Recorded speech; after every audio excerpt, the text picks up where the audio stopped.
Have a look at this, the gorgeous little seaside town of Kiama, about an hour-and-a-half drive south of Sydney. It's a beautiful day and we're aboard Predator Charters with Captain Daniel Bennett. We're going to head about 20 miles out to sea and see what the day brings. We'd barely travelled 2 miles before a flock of birds signalled there were fish just ahead, feeding on the surface. Well, we've hardly left the harbour to get out wide and we saw some birds circling around. And generally birds are a good indication that there's fish of some sort, and I've hooked up. It's not a big fish. I'm predicting a little tuna of some sort. What have I got here? Oh, bonito. Lovely big bonito. Actually a really good table fish, these guys, but fantastic bait as well. And he's a good one at that. He'd be 3.5 kilo, but that's a good start to the morning. With a hot bonito bite on, it was an easy decision to stay put for now. You can see the bird life here. The birds are your eyes in the sky. Obviously they're bombing in the water.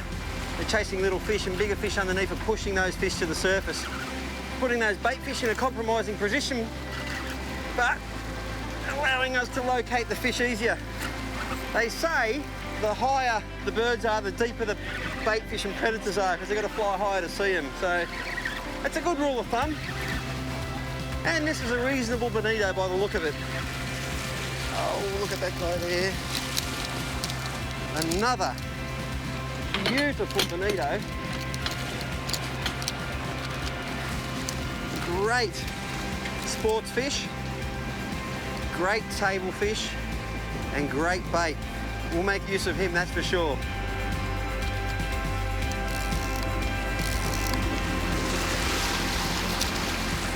Another beautiful bonito, and those single Williamson assist hooks there are fantastic. Great hook-up rate, fantastic if you get a big fish, and easy to handle for the angler. You don't get hooked on a set of trebles. And another beautiful bonito. That is a sensational fish. Have a look at the teeth on him for a tuna, like a mini dog-toothed tuna. Time to try a new tactic to see if we could bring up something other than a bonito. Big sinker on the end, a yakka on a circle hook, 100-pound trace, about 10 metres of that. Every colour's 10 metres, so that's 20 metres. 30, we're in about 140 metres of water, but the skipper has seen some kingfish about 50 metres down. Allowing for a bit of an angle on the line. I might go one extra colour, about 60 metres there now, and hold that off there and see if we get a nibble. Being in deeper water and a bigger reef, we're anticipating bigger kingfish here, but we're in the ocean, anything could happen, not just kingfish. It's in there, pick up this one. It's got a circle hook on it, that first one I put down. It'll look after itself, very common setup. You don't need to strike with a circle hook, so he can fish away happily, and I can drop a second rod down, which has got the knife jig on it. It goes down very fast. So I can jig and have a bait on as well at the same time and see what works on the day. Okay, once the knife jig hits the bottom, pretty hard work after that. You've got to really get into it. A long, slender jig, and make it look like a squid pumping through the water like that, and get the kingfish excited. It's hard work before you even catch one alive. And with the technique this hard, you can only hope it's not too long before you hit pay dirt.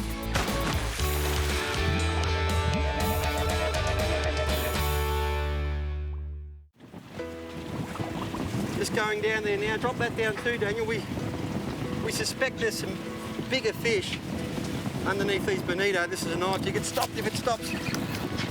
If it stops, you want to hit it because that wasn't the bottom. And if the knife jig stops going down, a fish has got it in its mouth. This is not a big fish, but beautiful fish. Little yellowtail kingfish. Look at that. Oh, there you go. Oh, nothing wrong with him at all. Okay, gotta lift this guy. I don't think we need the gaff for this boy. He's a lifter. Oh yeah.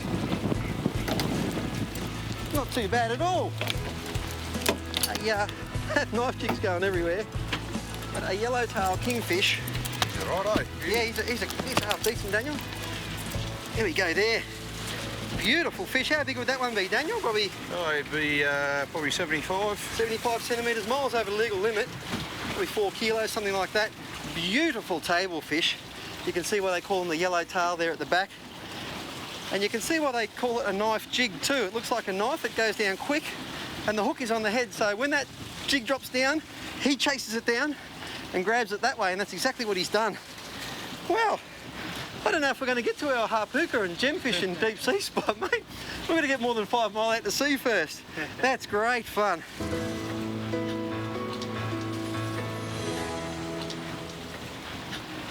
One of the baits has gone off, and it's bumping around like your classic yellowtail kingfish. Just a really unpredictable fight. They dive and then come for a bit and dive, and that's what really makes them hard to reel in, because they throw the angler off. Just not a steady pull like a tuna. You see he's coming for a while now. No doubt he'll go again in here in a minute. You got that gaff ready there, Daniel? Yeah, mate. Oh, he's a half reasonable kingfish. Not massive, but okay. I could probably... Hey, got him? Good stuff. There you go. Another beautiful yellowtail kingfish. Spectacular eating fish, very common at that size along the south coast of New South Wales. He's got that circle hook right in the corner of the mouth, took that yakka.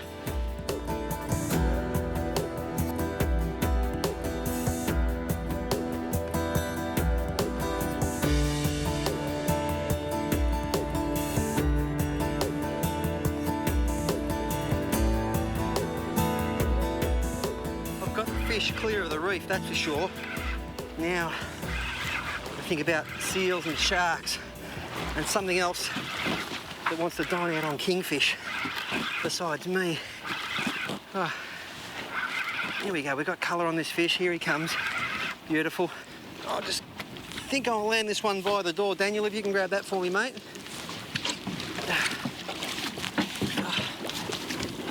Grab that knife jig there. Another sensational kingfish, probably the best one of the day so far, about 7-8 kilo. Beautiful table fish, beautiful fighting fish, but I'm going to let him go. There's that knife jig again, once again on the way down. The knife jig sinks like that, they chase it, and that's how they grab it on the way down. So very important how you work that lure if you want to catch a fish like this. Great fun.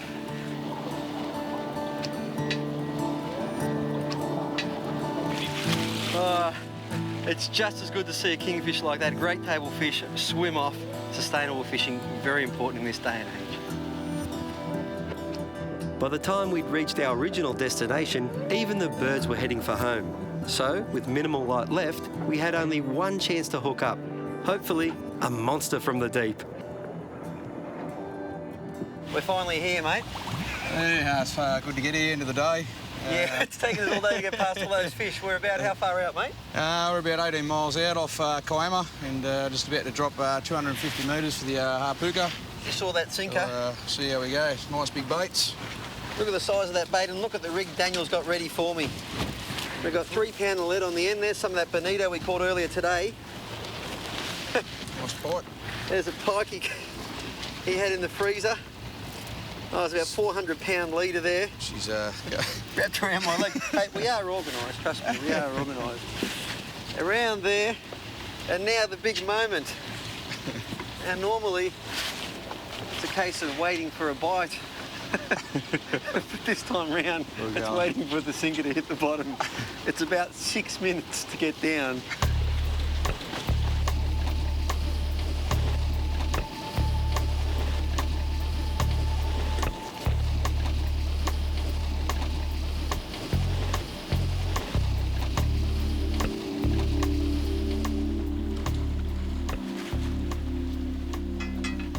I think I've hit the bottom. Yeah, we should be just about on the harpooker hole there, Taxi. I can actually feel the sinker hit the bottom and then fall on its side. It's a double dunk, dunk. 1/4 kilometre down. This time of the evening it'll be pretty dark down there.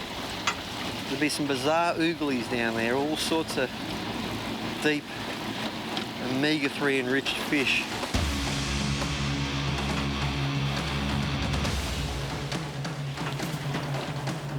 That's just the sinker dragging. Oh, hang on. Oh, I think I've got something. Yep, something coming up with it. Mako.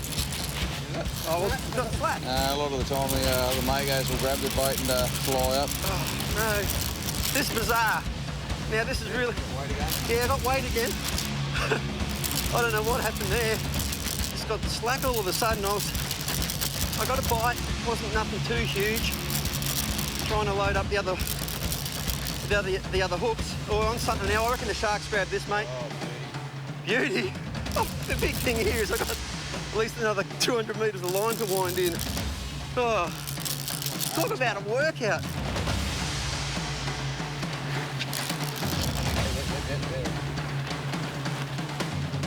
Explain what happens. Why do you have to keep winding here, Daniel? I'm too tired to explain, mate. He's halfway up. Yeah, halfway up. It is doing the classic Mago style and running up really fast. Biggest things are just maintaining your tight line on the fish here to maintain the hook up. If this is a Mako, fantastic. If it's a broadbill, holy dooly. I'll tell you what, whatever it is, we've got the swivel up here, mate. Watch out, watch out, watch out. Drag off. We're clear, mate, we're clear. Thank you.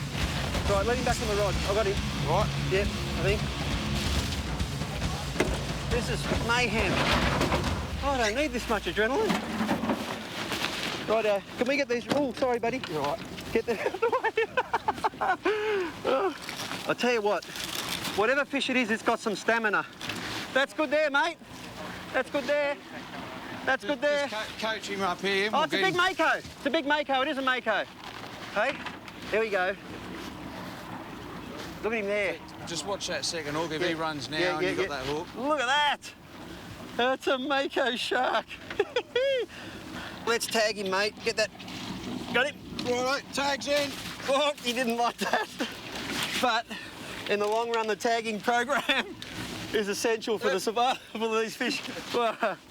Well, we haven't got the sinker back because it got tangled up. We could have kept that Mako. They are good eating. They're plentiful in these waters, but we let him go. We've got plenty of kingies, plenty of bonito.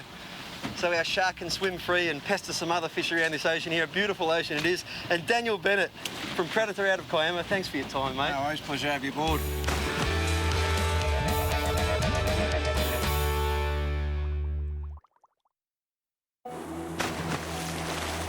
Early next morning, I hooked up with a couple of keen local fishers and headed further up the Illawarra coast in search of a snapper. Beautiful fresh squid, that, lads. I just love the mornings. You get up at 5 a.m. and it can be hard, but you get out here and it's just fantastic. All the hard work's done. Got the fresh bait, fueled up the boat. We've travelled all the way here. We're about 5 miles off the national park there. I've got some good company in my friend Mila Kachurik and our captain Albert Price, and the first drop of the morning is very exciting always. Love it. Snapper are a bottom to mid-water dweller and tend to hold and feed over reef, gravel or kelp. I think this could be your snapper, Mila, your first snapper on lure with a bit of luck. Fingers crossed, mate. That's quite a... is it? Or it's either that or it's a really big baker. Oh, it's a huge flathead. That's a massive sand. You never know what you're going to get here. It's a big sandy. You're right. That's not the world's best net job, but it'll do. That is a big sand flathead. That is a prime eating fish. I'll just get him out of that net there. Nice fish there, Millie. Thanks, mate. Woohoo! It's a nice one. It's a nice one, all right. It's amazing what you can catch, Rob, on the soft plastics, mate. Yeah, that's right. And it's all about using the light line, staying in touch on the way down, fish them properly, and they work really well because you're in contact with them. And when you get the bite, you can get the hook up. But that is a beautiful fish, a beautiful eating fish. Well above average, although with less commercial fishing pressure along the coast, particularly further south in the Batemans Marine Park, they are making a bit of a comeback, but that is a sensational fish. One of my favourite plastics for snapper, the Slam jerk shad, 7-inch in great white. It's actually not a soft plastic, it's made of biodegradable materials with lots of special ingredients that they definitely help you catch fish. But the most important thing when you're fishing for snapper, we're quite deep here at the moment, about 30 metres, is get a nice long cast ahead of your drift. That's hitting fish that haven't seen the boat, or fish that have seen the boat and they're just milling around the outer, usually the bigger fish. And you've got to get that down to the bottom. So as we drift towards the Grand Pacific Drive there, which I've flown over so many times, and it looks snappery from the plane. It looks snappery when you drive along the road, and I reckon that's what lives here. Just stay in touch with it as it goes down. Big difference between, say, giving it total slack. Sometimes the snapper will hook themselves because they really race up and grab it and take off, but just want to feel it gently on the way down so that you know if you've got a bump or a tap, another fish might bite the tail off. You need that information coming back down the line. Snapper run hard and deep when hooked, so steering them clear of cover is the first priority if you want to land one. Well, we've come in about a mile off the Grand Pacific Drive. We can see it there in the background. And I don't know what I've got here, but we were fishing our standard bottom fishing rigs, 30-pound main line, 30-pound leader, and getting a few little picks and taps, but Albert tells me this is a really good area for snapper and things like that, but you really have to rig for the conditions. So I've gone right down to 8-pound leader and a light jig head. It took about 3 minutes to get down, but it was worth the wait. That water's that clear, when they see the bait dropping down, they can see what's attached to it. Ooh, this is a good fish. This is a good fish. This is only brim fishing gear, but it's the sort of gear you need if you're going to fish a light leader.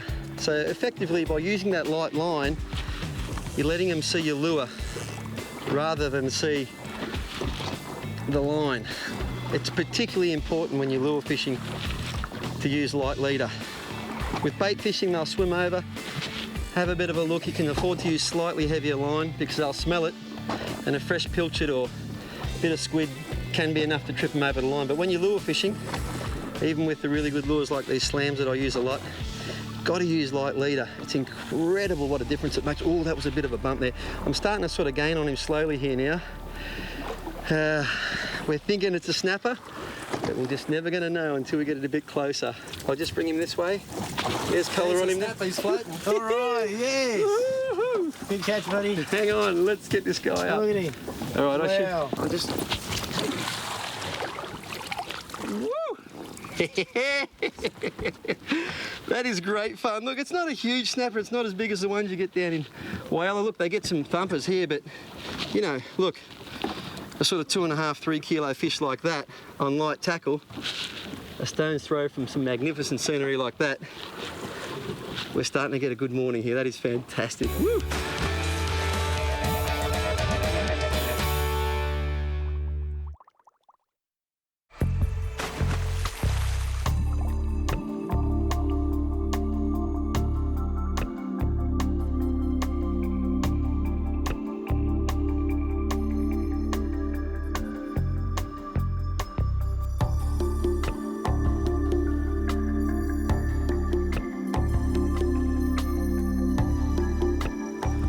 It's a neat little trick, putting a bit of cuttlefish on the jig head. It works really well. Generally catch the smaller fish, but it's a great way to get some runs on the board.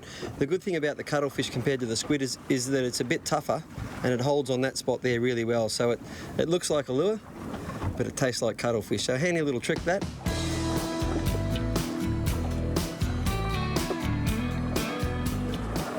Well, if I was a gambling man, I'd say this is another kingfish, but we'll soon find out. Or maybe a snapper. Oh, a little, hey Albert, come over here, mate. You mentioned these fish. One of your amber, is it? Come and tell me about this fish, mate. It's a Samson. Little Samson, is it? It's a baby Samson. See the blotches on him? Yeah, geez, they fight, don't they? Yeah. Oh, the other rod's going off over there. Look at that guy. I've caught some monsters of these over in WA and other parts of Australia, but nice to see some little ones, and they come down with the East Australian current. When that pushes down at its hardest, February, all the tropical species come down like this guy here.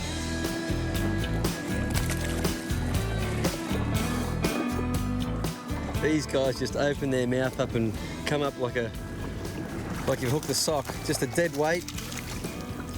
But of course, when you fish, wherever you fish, you're going to catch some things that you're not sure about. You don't want to touch these guys here. They've got some nasty spines on them. But commonly known as a flower pot or a red rock cod, but locally here along the south coast, people call them poor man's lobster because you can take the fillets off if you're careful and cook them up in a soup, and it does taste a little bit like lobster.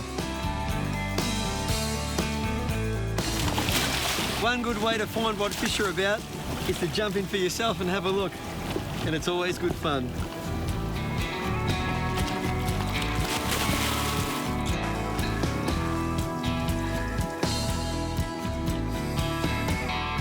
How good is the Illawarra coast? Just a little over an hour's drive from Sydney and you're in for some pretty great fishing. And if you take the plunge down here, you might just end up with something more than a poor man's lobster. Got to be happy with that.